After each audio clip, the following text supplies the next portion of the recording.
Hey, bonjour à tous, c'est Jérôme M. Voyance et bienvenue sur ma chaîne de Voyance. Aujourd'hui, on se retrouve pour une toute nouvelle vidéo pour le match de foot Danemark-France. Donc, le but de ma vidéo est de vous dire qui a le plus de chances de gagner entre le Danemark et la France.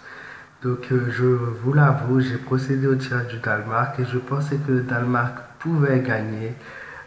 Et ensuite, j'ai procédé au tirage de la France et là, ça a changé.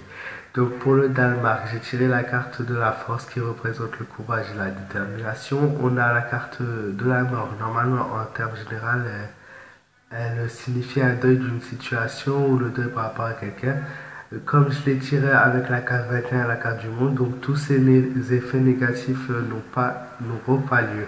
La tempérance et l'évolution d'une situation bonne vers d'une situation bonne, pardon, ils auront donc une bonne défense. C'est un match qui sera encore une fois assez stable, du moins pour eux, leur jeu de leur côté c'est stable.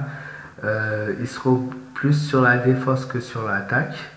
On a le soleil qui est une carte qui représente l'énergie positive, donc le match pour eux sera positif, c'est-à-dire que c'est pas forcément qui gagne, mais ce sera quelque chose tout de même positif. On a le monde qui est la carte de l'accomplissement, de la réalisation et du succès et de la réussite. Après, est-ce que c'est dans le tirage pour aujourd'hui ou pour les prochaines étapes? Ça, je sais pas, j'ai toujours du mal à me repérer en fait dans le temps avec les tirages par tarot. Pour la France, donc j'ai tiré l'impératrice qui est symbole de pouvoir. Elle représente la supériorité, la domination avec aisance. Donc il devrait facilement dominer le match. Après, honnêtement, vu ce qu'ils ont fait contre le Pérou, ils ont eu du mal à dominer. Donc après, moi personnellement, je les vois mal dominer le Danemark ou c'est quelque chose qui sera très serré. Après, je vois une domination dans mon tirage avec aisance, donc je vais suivre ce que mes cartes disent. Donc, je pense qu'ils peuvent tout de même dominer. On a l'empereur qui représente le pouvoir, la stabilité, la persévérance, la puissance et la volonté. Donc, c'est aussi quelque chose d'assez positif. On a le chariot qui est symbole de triomphe et de réussite. Elle annonce le succès et la chance. Et on a de nouveau dans mon tirage la mort, donc deuil d'une situation. Donc pour les deux, la carte de la mort est ressortie. Après pour le côté France, j'ai quand même donc le chariot qui représente normalement la victoire, l'empereur qui représente le pouvoir et l'impératrice la supériorité. Mais comme on reste quand même aussi sur quelque chose de positif, du côté du Danemark, encore une fois, quelque chose de très serré. Donc honnêtement, moi, je suis partagé entre deux choses. Je suis partagé entre le match nul car tous deux ont pratiquement le même niveau. Ils sont premier et deuxième respectivement du classement. Donc ça sera un match très serré. Donc oui, très serré.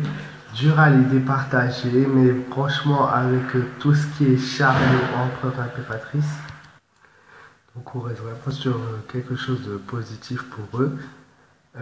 Encore une fois, moi je pense que la France a toutes ses chances de gagner, même si ça va être encore plus dur cette fois-ci qu'avec le Pérou. On resterait toujours dans les petits scores 1-0, 2-1, maximum de 0, enfin quelque chose de vraiment, voilà, si ils gagnent bien sûr, c'est... Après, vu le tirage, ça peut donner aussi un match nul. Donc j'ai l'hésitation entre le match nul vraiment et la France qui, me ressort qu'ils peuvent triompher et réussir dans ce match. Voilà, mais après, il y a quelques problèmes au niveau peut-être de la composition de l'équipe aussi qui laisse peut-être quelque chose pour qu'il y ait un peu plus voilà, de pouvoir du côté de la France. Mais c'est vraiment partagé entre la France et le match nul. Légère victoire de la France ou match nul toujours. Voilà. Merci à tous ceux qui ont suivi ma vidéo jusqu'au bout. Surtout, n'hésitez pas à liker, commenter, partager, vous abonner sur ma chaîne. Vous pouvez aussi me retrouver sur les réseaux sociaux sur ma page fan Jérôme M. Voyance. Voilà.